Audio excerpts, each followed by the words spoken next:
Hey, folks. Hello. Move over a little bit so my wife, my beloved bride, can come sit next to her love. Hi. Hi. And she goes, hi. Hope y'all are doing well tonight. See a few people inside the house already. You got C. Dean, you got Incense Shop, Pickers. He goes by two different names. Hope everybody is doing well tonight. And so far I got 5 viewers. And just those two speaking up. Welcome to the Breakaway Homestead. I'm Patrick. I'm Megan. And we are here for our Thursday Night Live. And I titled the show Tuesday Night Live. Did you really? Because I was not paying it. Today was y'all. I was doing touch and goes the whole day at my computer. And yeah, I'm not paying attention. So it's Tuesday / today is Thursday Night Live. So tonight's subject, Megan picked. Oh, you're going to put it on me. I'm not going to put it on you. You did come up with the topic for this evening's show. Hurricane preparedness on a homestead. Things to do. Hi, Charlie. Cat. Hi, meow. Yes, we're talking about you. Hi, pretty girl. Basically what to do, how to prepare with your animals, like domestic and livestock. This week is the first week of June, which is the very first week of hurricane preparedness week. Well, it's hurricane season started. Yes. Already got also hurricane preparedness week. Yes. It's also HS awareness week. Yes. It's also the 75th anniversary of D-Day. Yep. That's crazy. Yep. It was kind of cool. We've been there. We've been to the beaches of Normandy. We got lucky enough to have that experience. I actually have sand from the beaches of Normandy collected from that day. Yeah. And it was very eerie that day. We were on our honeymoon. This was over 9 years ago. Actually, like this week. It was this week, like 9 years ago. We went on a cruise.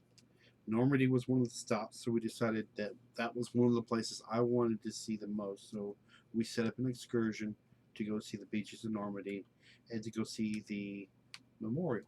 Yeah. And while we were there, the fog rolled in, and you couldn't see the ocean, but you could hear the waves crashing, and it's just row after row after row of headstones, and it was an experience. It was a very interesting experience, and maybe when you're talking, I might try to pull up those pictures, and you guys can see exactly what we saw. And it was very eerie. There were several people there that were on our cruise that were probably there on D-Day, I would say. There were a couple of them that were, I think. I know that one old guy with the walker was. I'm not sure about a couple of the others. But that was 9 years ago, and folks, these heroes that are still alive are not getting any younger. Yeah. And so we're coming probably across the last generation of folks that served during that time are actually swept the beaches of Normandy 75 years ago. Yeah. It's crazy. It's a history-altering event, and whether things went one way or the other way, we're here where we're at now because we won. Yeah. So that's interesting. So we got a lot of things going on tonight. We're going to talk about what's happening on the homestead, what's happened the past week. Last week we did not have a show, but we were on Brad and Kelly's show, Full Spectrum Survival. We were on their live show last Wednesday. So if you want to see what we did last week, feel free to go back and check that out on his channel, Full Spectrum Survival. We spoke about the differences between the mindsets of men and women. And it was interesting. It was a very good conversation. Nobody got their heads chopped off. I'm still here today, man. We're still married. And it went really well. And it was very interesting because even after the show, we stayed on the line with Brad and Kelly for another hour talking about Yeah. stuff. It was a good show. So go back and check that out. Pull up some pictures. Slideshow. Bam. Our son Huxley graduated Preschool. And yeah, guys, okay, you may think I thought it was something like, it's so stupid. You graduate preschool to go to kindergarten. It was the cutest It was. darn They sang. thing. I cried. I ugly cried in public. It was adorable. He was so happy. He was very happy. And you you got the other pictures? Yeah. There's Huxley with Mama. Huxley with Daddy. He was so proud to show off his certificate. He was very, very happy. He had such a good time, and we were glad to be there for him, to support him through his transition. Yeah. It's funny because he's the biggest kid up on the stage. He's the tallest, and he's the whitest. Yeah. And he looks like a 10-year-old amongst 2 and 3-year-olds. How about 4-year-olds, 4-year-olds. So, yeah, we had a good time there, and he had a blast. And tomorrow's his last day of pre-K. All his teachers are going to miss him. Yeah. Some got emotional as well.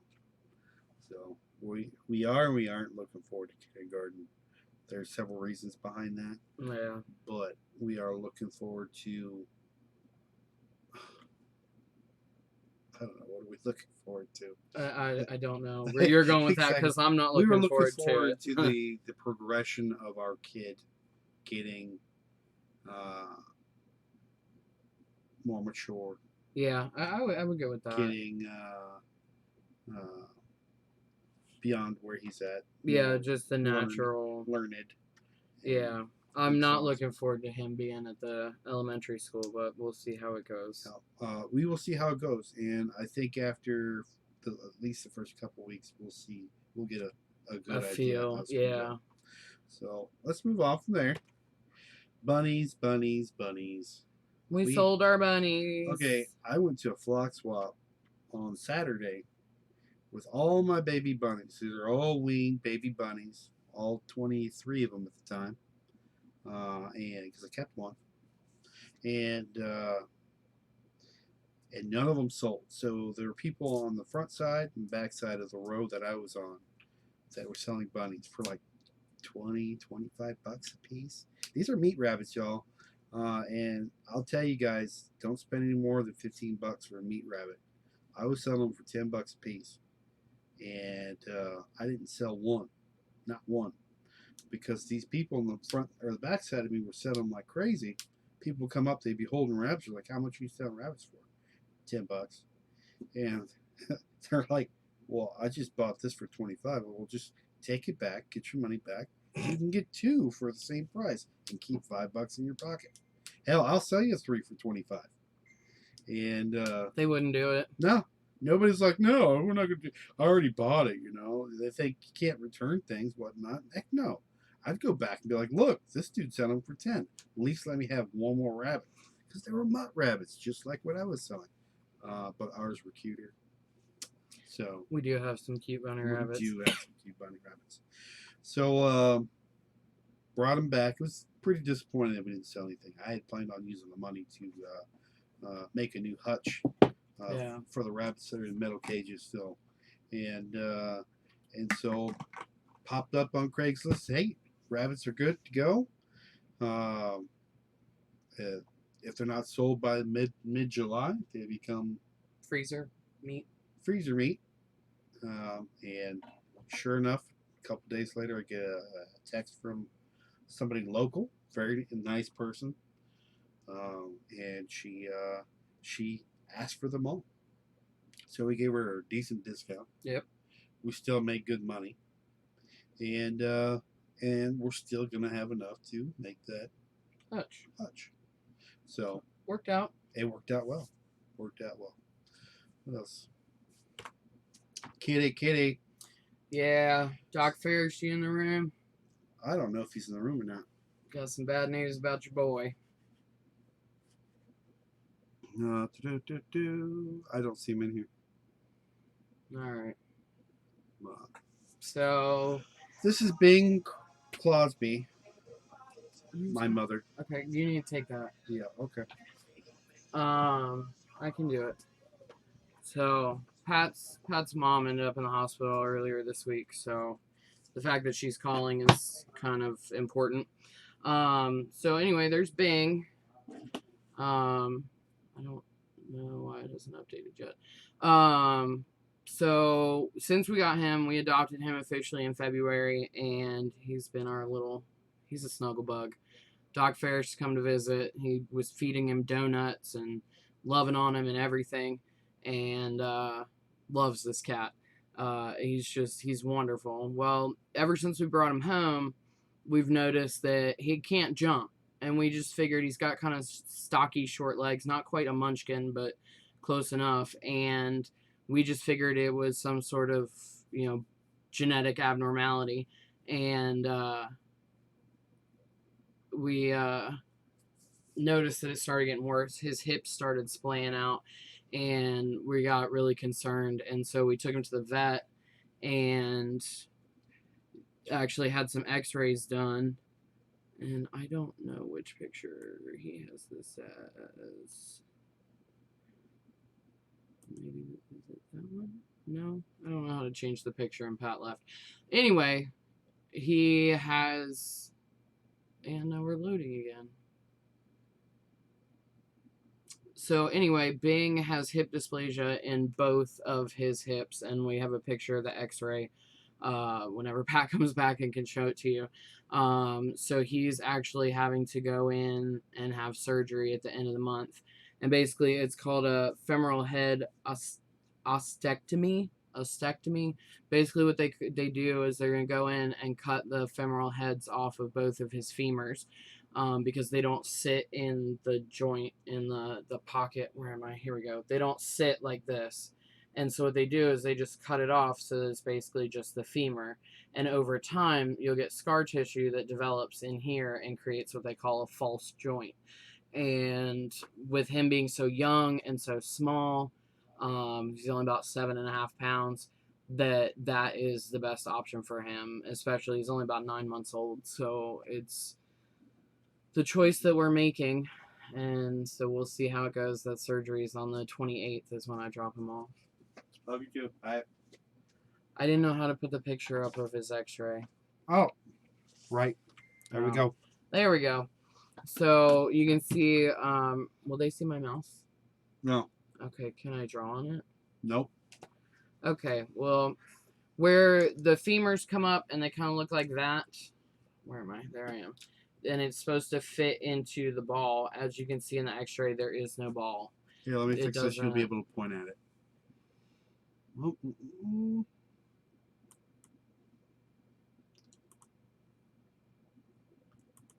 There you go. Point at it right here. Okay. You gotta So point over here. Yep. Okay.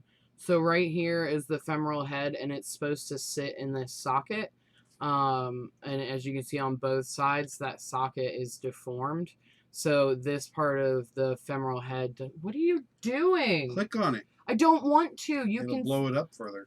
You don't need to. Yeah. Good job, honey. All right. You done? Click on it. I did. I'm waiting. Anyway, so what they'll do is they'll come in and they'll cut it off right there and right there.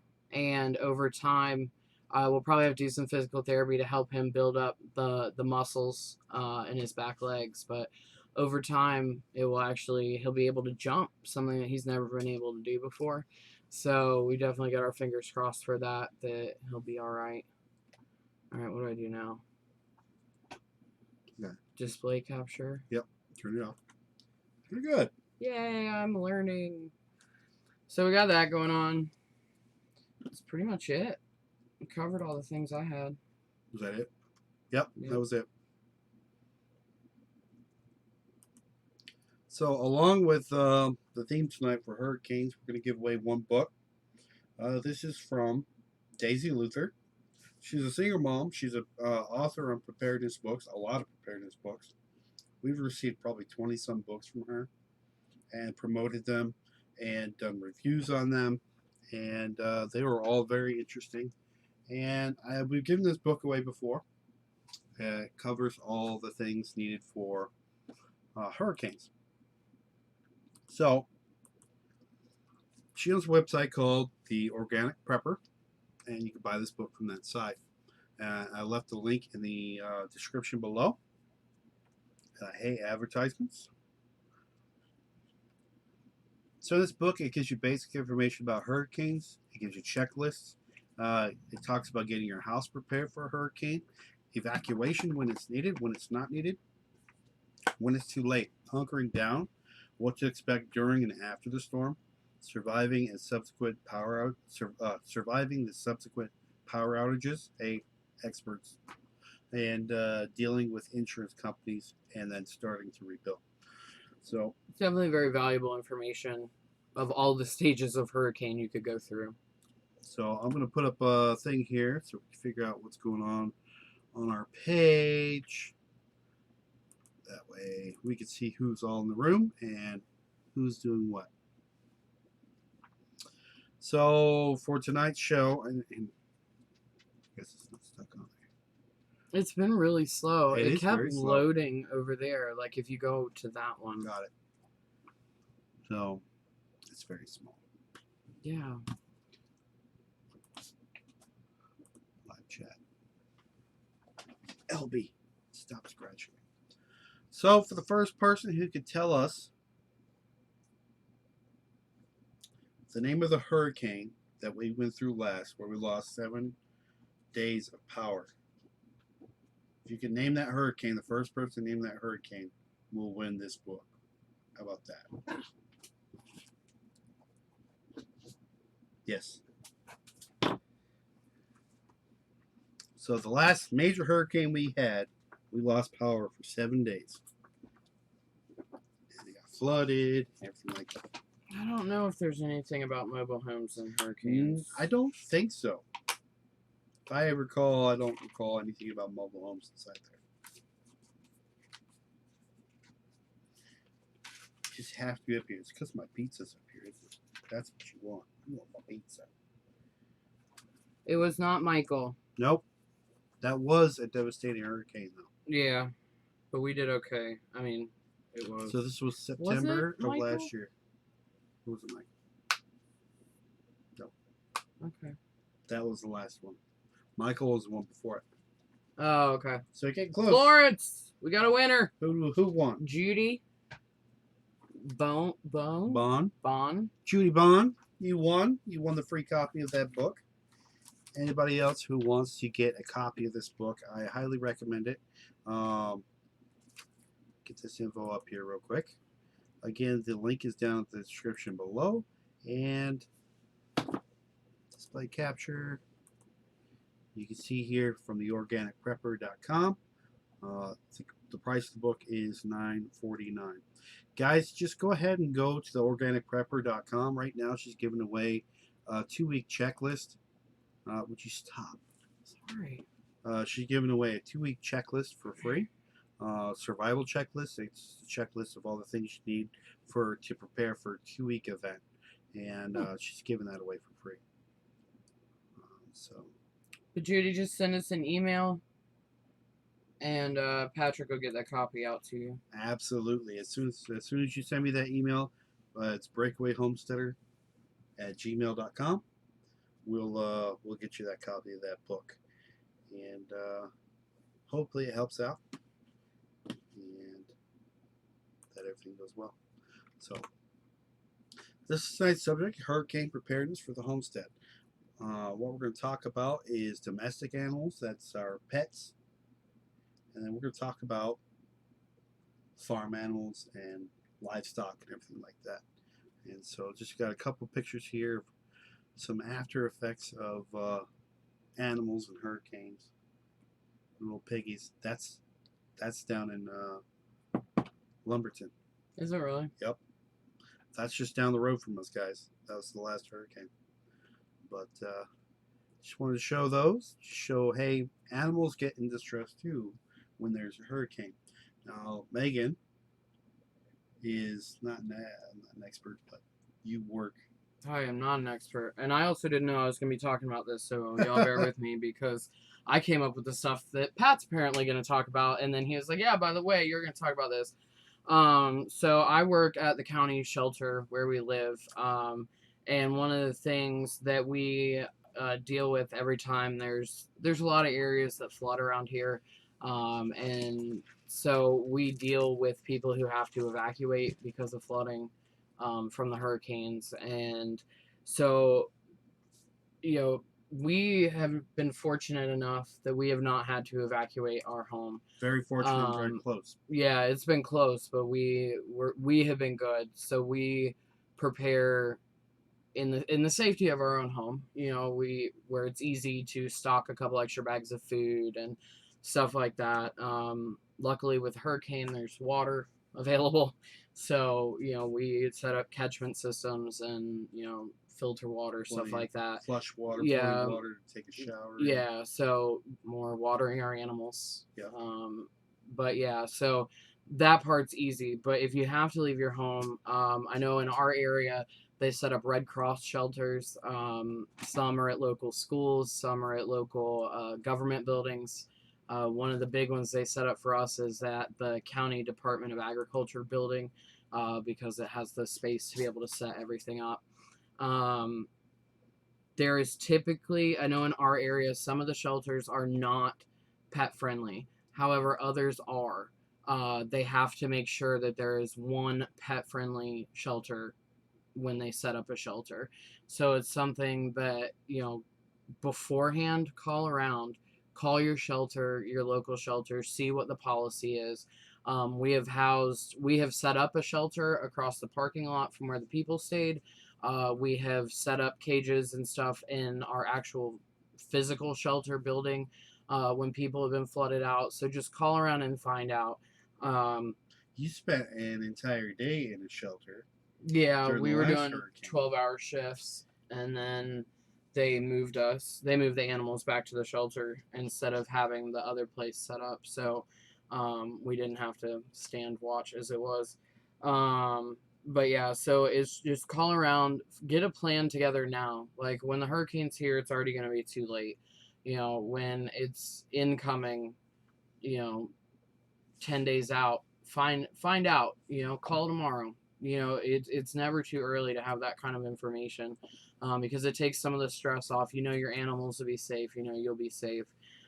Is important. One thing to keep in mind, though, how are you going to transport them? We have quite a few animals that we would evac with. We have 6 cats and 2 dogs. Elby's about the size of a cat, though, so we'll say 7 cats and 2 dogs, or in a dog. So have crates. You can pick them up for cheap. They don't have to be the sexiest things. They don't have to be brand new. Look on Craigslist, look on Facebook Marketplace, look, kind of thrift store, stuff like that.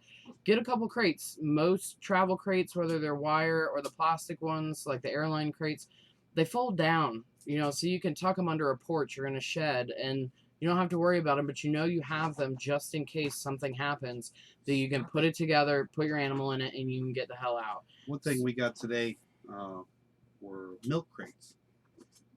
They would work good. They stack on top of each other, so if you were to stack them 3 high, wire them shut, they'd close in on top of each other, and they hold animals just fine. We transported rabbits today. Yeah.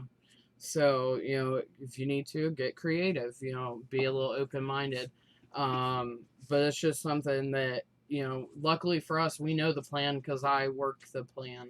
Right. So it's easy, and we've been lucky to this point that we haven't had to leave. Right. So that's just something. Think about it. It's part of being a pet owner. It's for your domestic pets, their family. Ours are anyway. Take them. We're about to have surgery on our cat. Like it is what it is. Stop it. So it's just keep that in mind. Be aware of what's going on. Look into how far your shelter is away from you. And it's good knowledge to know, even for yourself. I do know that one of the things with our shelter is the animals have to be current on their rabies, even in an evacuation situation. I know that if they weren't current, we vaccinated them. for free for the owner, just to make sure that, once again, everything was covered. I know in North Carolina, it's a state law that everything above the age of 12 weeks has to be vaccinated for rabies. So look into that as well. If you have paperwork or your tags and you can prove it, that's great. If not, it's not going to hurt them, and just do what you need to do to make sure that they're safe as well. So that's all I pulled out of my butt for the stuff you threw at me 15 minutes ago. There you go. Well, you brought up the subject. I think No, we'd have of this that. Oh, of that. Yes, got it. That is My what notes I was are going to good. talk about. Yeah, because you took my idea and you made badass notes about them. I did. So the most important thing I got out of what you just talked about was vaccination is key, to have it done beforehand. And if that's all you took away from that, you weren't really listening. I was listening, but I would say my most important thing that I got out of that is, if your animals aren't vaccinated, shelters aren't going to take them. You were not listening to anything I just said. The most important thing I said out of all that was to call your shelter and find out what the plan is. Vaccinations doesn't matter. People showed up with nothing. If they couldn't prove it, that was fine. We did the shots themselves at no cost to them, and we moved on. So that is absolutely not the point of what I was just talking about. So no. All right, then. Apparently I was not listening. Apparently you were not. Now you're going to take my topic and go with it? Yeah, sure. With your beautiful notes? We okay? No, cool? We're not okay. We cool? I'll have to go get some ice cream and just stare at you angrily while I eat it. I have a slice of pizza right here if you want that. I don't. I'm about to show you the picture and make you lose it on the live stream. No. I think I can contain myself. Anyway, so I did pull up some notes. I pulled up some articles and highlighted the... why are you looking at me? Did you now? These are beautiful notes. I'm being hateful. Continue. Obviously, yeah. Pulled up some articles and I highlighted the most important parts about these articles. And she can work with me here on this as well. So we'll ping-pong back and forth and talk about disaster preparedness. This is for more the farm, livestock, and whatnot. So here we didn't have a whole lot of livestocky things last time. I think we had our chickens. And that was it. So we've definitely expanded with the quail, the turkey, the rabbits. We have multiple cages of everything. We have the bees. Preparedness for bees. That will be a topic he'll take because I have no clue. Let them do their thing and hope they're there when it's exactly, done. Or just shut them in or place them higher. I don't know. Yeah, I don't know. I've never seen a beehive float by in the storm. Well, normally they're strapped down, so I would think they would flood and then they die, or they fly away. Or whatnot. I would think, in a rainstorm, I would think if anything they would inside. Yeah. So how to maybe waterproof more and windproof more? Yeah, that would be the subject that we can come up with on a bigger date. So one of the smartest things you can do beforehand is have a disaster preparedness plan, not only for yourselves but for your animals as well. Hey, how's our disaster preparedness plan? I don't know. I've never actually We don't have seen one. It. We don't have one. I mean, we've talked about what we do, but we don't have like a physical written out list. We talked about it. There are lists out there, and there's a great place to find one very conveniently. Guess what? It's on our own website. Is there really? We have a disaster preparedness list on our own website at www.breakawayhomesteader.us, and we don't even use it.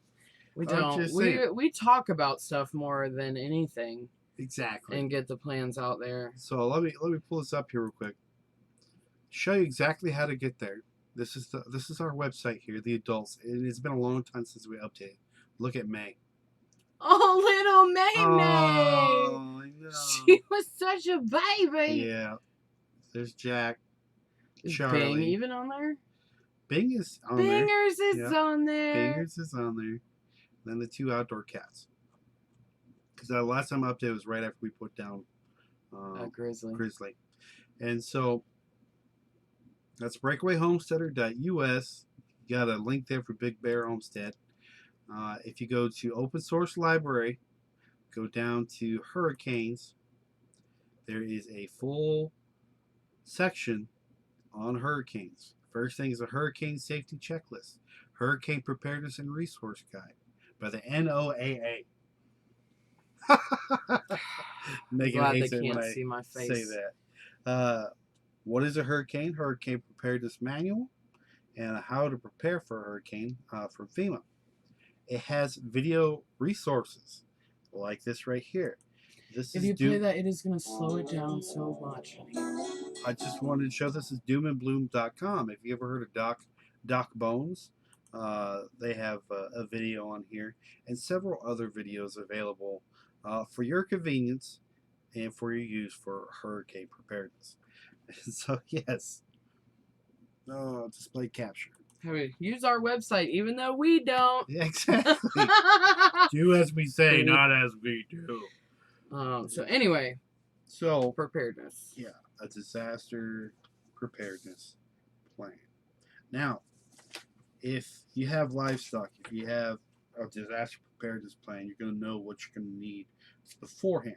And nowadays, when a hurricane is coming, you have pretty good determination on what the path is going to be. Yeah. Usually 5 days before. I would say at least. I mean, yes, the longer out it is, the less reliable it is, but you still have a general idea. I would venture even like 10 minutes. 10 minutes before it gets there. Woo! You'll know. It's here. 10 days. You know, I would say you have the general idea of, okay, this is going to go into the Gulf, or it's going to bounce up the coast, or it's just going to wing back out and do nothing, you know? So it's something, you know, I would say 10 days, you have a general idea. 5 days, you're going to be pretty dang sure one way or the other. And then, you know, at that point. Folks, if you're a homestead owner and pretty much anything, if you have not evacuated within 3 days, you're staying put. Would you say that's a good estimate? I don't know, because around evacuation with animals, evacuations of the cow or horse. Oh, I would say like goats. livestock. We don't have any of those, so I don't know how that works. But, yeah, I mean, I guess I know a lot of our evacuations end up being after the fact because of the floodwaters. Right. So it's or during, because they don't realize how bad it's going to be, and then they have to bring in the swift water teams to get people out of their homes. So we don't have a very good track record of the before the shit hits the fan evacuation around here. Right. Even growing up, they never evacuated people. It was kind of on your own. Like if your house was going to flood, you got out of it.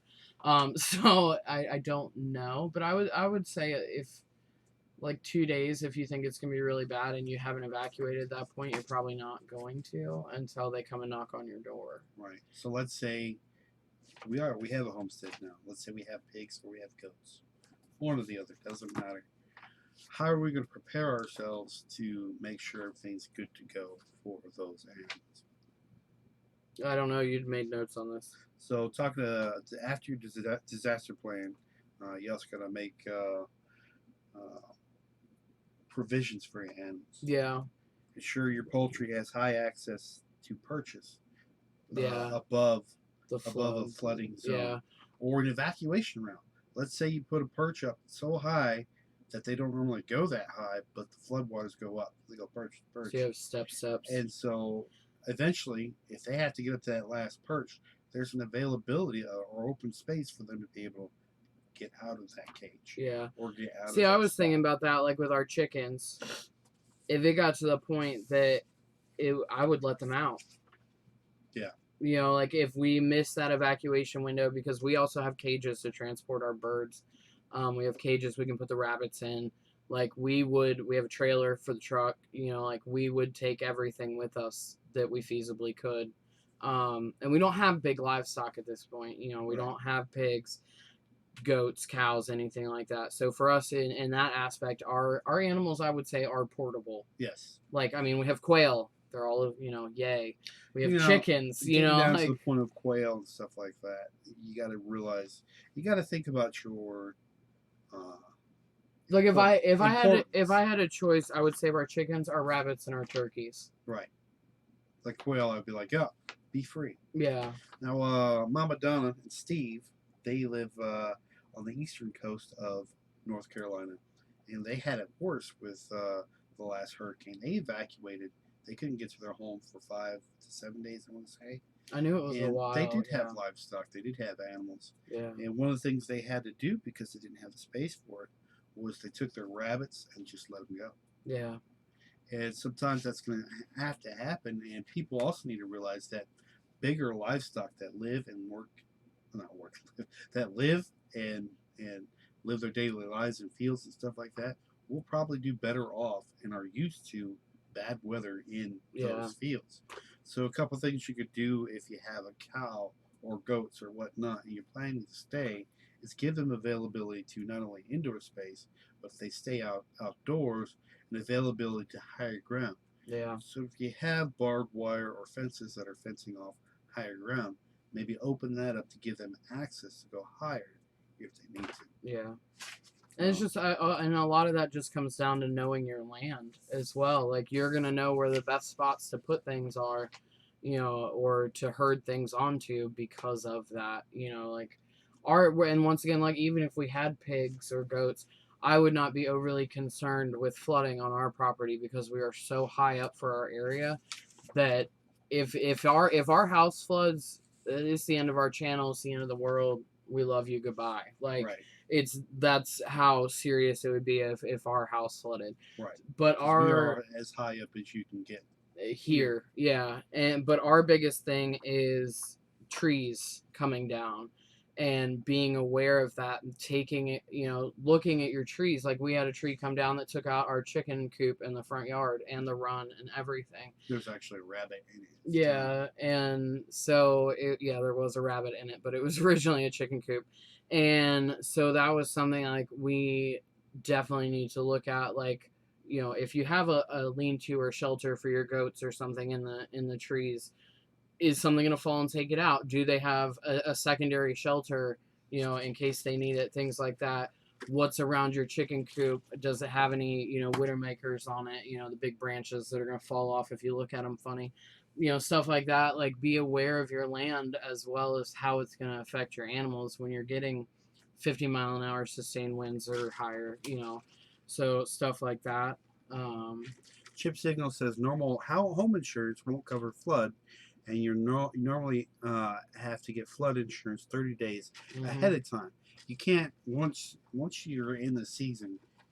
Once you see a storm projected towards you, you can't get insurance. Yeah. Insurance is brought. Flood insurance itself is controlled by FEMA. It's expensive around here too. And so if you need to get flood insurance, get it now. Yeah. Now is the time to do it because they can't tell you, oh, you had pre-projected that. You knew it was coming. There's nothing out there right now. Now's the time to do it. Exactly. And we've already had one named storm this year before the season even started. Yeah. There's a lot of people around us that got screwed over because of that. When the dam busted and now everything below us floods pretty bad. Those people weren't in a floodplain previously, and they are now. And we get heavy rains for a couple days and it floods down there. There's still people down there living in tents. Yeah, there are people living in tents and campers and stuff in their front yards. School bus, stuff like that, because they have nowhere to go. They didn't get insurance to cover their house that's now full of mold, but they can't go anywhere else. So it's definitely came in and gave some assistance, but it was nowhere near enough to cover anything. So I don't know what you got over there. Sheltering in place. If evacuation is not possible, a decision must be made whether to confine large animals to an available shelter or leave them out in pastures. Pretty much the stuff you already said. And all this information that we're pulling from is from the Humane Society of the United States. So it's a resource that's out there for you guys as well. If you're building a book or need a paper copy or electronic copy, that's where we're at. What you got over there? You got some highlighted stuff. I do have some highlighted stuff. This is Was it feed? No, it is talking about feed and everything like that. If you plan this actually comes from tractorsupply.com. Oh. They have a big article on there about preparing for inclement weather for your animals. And so if you plan to move livestock, make arrangements as soon as possible after learning the approaching storm is coming. Owners of large animals should not attempt an out-of-county evacuation unless they leave at least 3 days prior to the storm. Make sure housing, food, and supplies for small animals such as chickens and rabbits are storm ready and able to withstand high winds and rising water. Small animals can be brought indoors if necessary. Build temporary pens in garages Hmm. or other locations that are enclosed. And so we've brought chickens in our house before. Didn't we? Yes, we did. During the hurricane. The babies. We didn't bring the big girls in. Sure. We did not bring the big girls in, honey. We brought animals into our house. We did something. We brought the cats in. Yeah. And I think we had some babies at the time that we brought in. Yeah. But no, we did not bring chickens into the house. But we would if we had to. They poop everywhere. They do. I would put them in crates on the back porch and make sure they're covered and tucked up against the house. Yeah. Because that would be the best. But I could not have chicken shit in my house. Yeah. Most damage to buildings and animals come from wind and flying objects. Heavy farm equipment should be placed under cover and tied down if possible. I mean, I guess it makes sense. I mean, you gotta think. We have our rabbit coop, our rabbit awning. Yeah. And even though we did reinforce it with a base, we would probably have to tie it down or just tie it down and take off the tarp from it. Yeah. Which is another reason why we need to get Hutches the hutches made. up and going. Because, keep written inventory of all livestock, including breeding and expense records, with your important financial papers. If you lose livestock, you may need this kind of paperwork for insurance purposes. Now that goes into farmers insurance, and for folks that have more expensive things. If you got a bovine, if you got a cow is an expensive item. Yeah. If it produces milk, that's a lot of money. If it's a beef steer, you're talking between $600 and $2,000 just for the steer itself. And so when you get up to that point, you can get insurance for these animals, just as you would for your home or your for cars. surrounding. It's kind of cool. So make sure livestock branding, tagging, and other identification programs are up to date in case some of your animals become lost. Now, what happens when your animal becomes lost in this county? Well, I guess we do livestock too if it's out running around. They go to the shelter. They get picked up either by the animal control deputies or people from the public will bring them in. They'll get posted. If they have any sort of tags, microchip, anything like that, it's automatic 7-day hold. After stuff like the hurricanes, even animals that don't have that kind of stuff will hold for longer, simply because you know that the likelihood that they got out during the storm or ran away during the storm is so much greater than a typical kind of situation. Legally in the state of North Carolina, I don't know about other states. There's a minimum holding period of 72 hours, so 3 days after the animal comes in, before the shelter can do whatever they want with the animal. So it is important that if one of your animals gets out, you have to notify your local shelter. Because after those 3 days, they can adopt the animal out. Of course, not a lot of people are going to be adopting during a hurricane or the power outage following it, but you never know. Rescues do come in and try to help out, during those because they know that the uptick of animals is that much greater. So it's definitely something. Notify as soon as you can. Right. And take animals in. Microchip. If we had to, we were offering here. Yeah, we were offering people that live below us that had to evacuate that, hey, we can put your cat in our bathroom, while you go do this and, whatever. And we did end up giving one lady some supplies, like a litter box, food, litter, because her man friend actually went across the bridge that was flooded and walked back to their house. That is a big bug in the window. June bug. I don't like June bugs. They get in my hair and they freak me out. It's and he grabbed the cat and shoved it in a carrier and waded back to her. In 3 feet of water. Yeah. Rushing water. Like rushing water. Not the smartest thing ever done by a man. But it won't be the last time. It won't be either. And so they had no food, they had no litter, they had no litter box, nothing. So we had extras because I bring things home. And So even just having extra supplies, even if you can't take something in, if you've got a little extra, look out for your neighbor. How interesting would it be to actually just start microchipping all your livestock if you just had a little bit? Well, I mean, I don't know about the livestock, but I know that you can do it with horses. Um, I don't know how you would do a chicken. Most people wouldn't think to scan livestock though like that. Yeah. Like we get chickens into the shelter, we do not scan them because Well, you don't microchip a chicken. True. I mean, theoretically you could, You could. but nobody would know. The best for chickens would be to put a band on them with your phone number or True. And we do address have bands. or something like that on them. So also, continue on with He's this. in the window now. Okay. He's stuck. So continuing on with this article from Tractor Supply talks about stocking up for feed, food, Yeah. and everything like that. So it taught that beef cattle, dairy cattle, horses, all the way down to goats require from 5 to 40 pounds of feed per day. And so it's talking about you're gonna need buckets, you're gonna need branding and tagging supplies, vaccination, medications, bandages, and other veterinary supplies, halters and leads. Yeah. And this is for the bigger livestock, but it talks about how you want to have at least an extra weeks worth of food for those animals.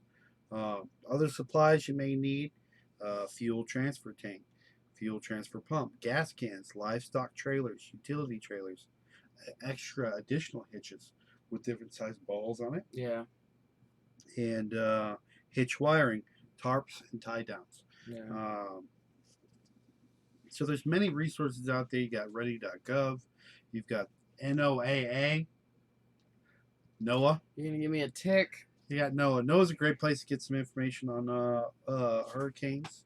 Now let's talk about what to do after the storm. And so after our storm here, we had no power, and so we did a walk around to make sure things good. Yeah, we did. We checked Lines everything. were down in our yard. So like literally down the valley of our driveway, down. But we went around. The tree with the rabbit in. We were able to get around to it to make sure that he was okay. He was fine. We checked on the chickens. Stuff like that. That's the really neighbors. We took a walk down the road. Excuse me. Half the road was washed out. Half the road was flooded. Yeah. So things to do after a storm. First things first, livestock owners should not put themselves at risk by checking their livestock during the storm. So don't do it during the storm. After the storm, do the same thing. Use precaution. Check your entire fence line for damage. Yeah. The first thing you want to do is make sure animals can't get out, and you'll also be able to tell if they got out and where they got out. So you'll be able to amend that and be able to keep them from getting out once again. So most animals that are used to being outside in bad weather simply need clean feed and a dry place to stand. And so ensure that your animals have a good place to do what they do on a daily basis. Yeah. If you have to, they may be shook up or whatnot. Give them electrolytes or vitamins just to get them to return back to normal. So one thing is bad weather often causes pregnant females near term to give birth. It's usually right after the fact. So stand by in case you have any pregnant heifers to see. What? Nothing. I was gonna make a very inappropriate joke. Okay. To see if they may be giving birth, even if they are a little early. One thing that comes after storms is usually insects. Yep. We had a bad They're deluge already of bad. We mosquitoes. Had pterodactyl mosquitoes that could just like crazy. pick you up, like seriously, like this big. They would just but yeah, so that's something. I also know around here they also, after the storms, they were handing out the dunk disc things. The donuts for the mosquitoes, for people to put out.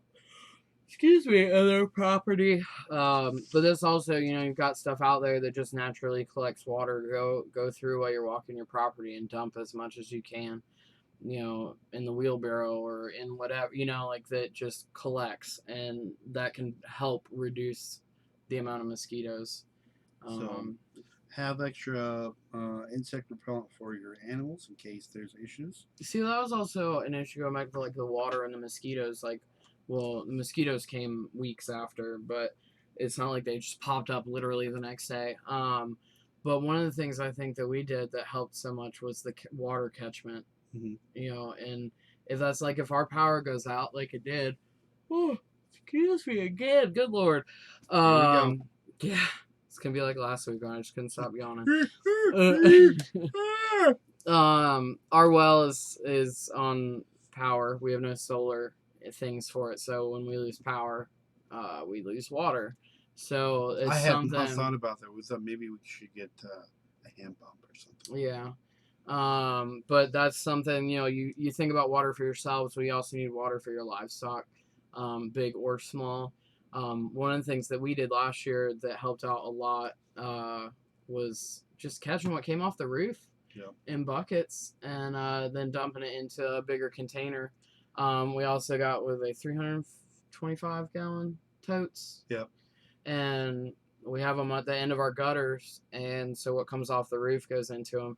So we don't have any permanent systems set up with them right now, but at least for that, you know we can get water for them that is clean. If push came to shove as well, we also have a pond behind our property.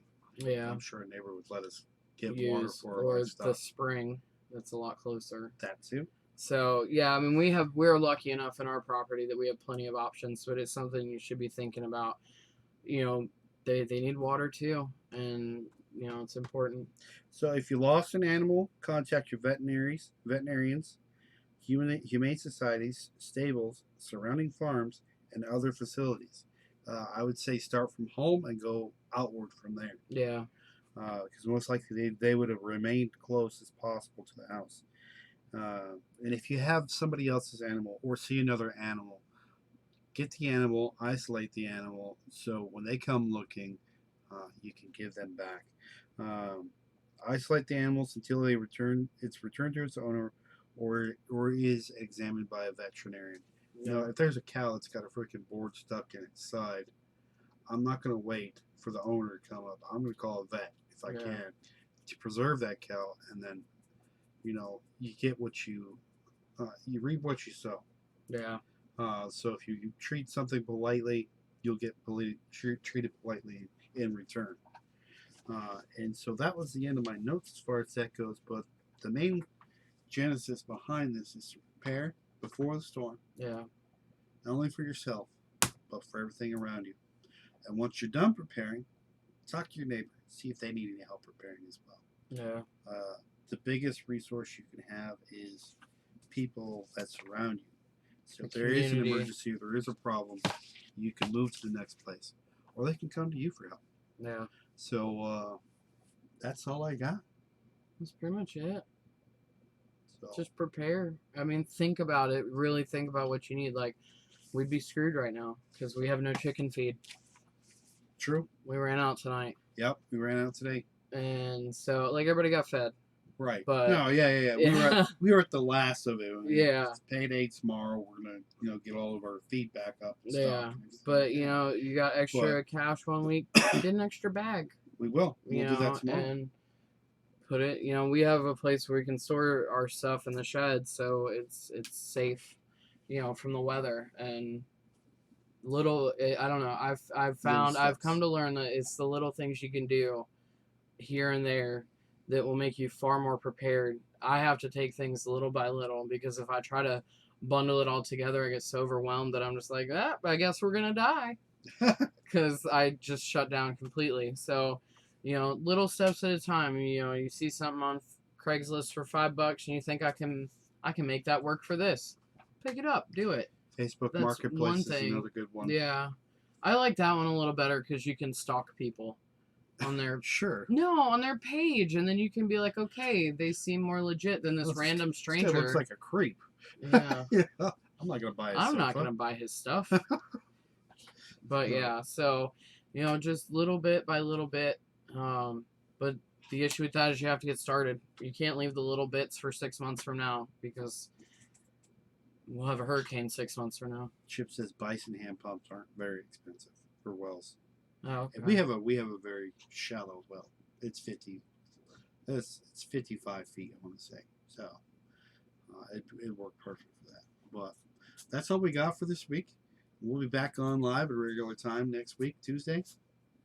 Are we doing anything Tuesday? Oh, I mean a show. Sorry, I'm reading the things. Tuesday, 9 p.m. Eastern Standard Time. Not that I have heard. We chip all of our dogs. I guess it just depends. I have never seen anything with the microchip and a cancer or tumor yet. From my experience, once again, I'm not a vet. You can have more issues with injection sites for vaccines if than you can with microchips.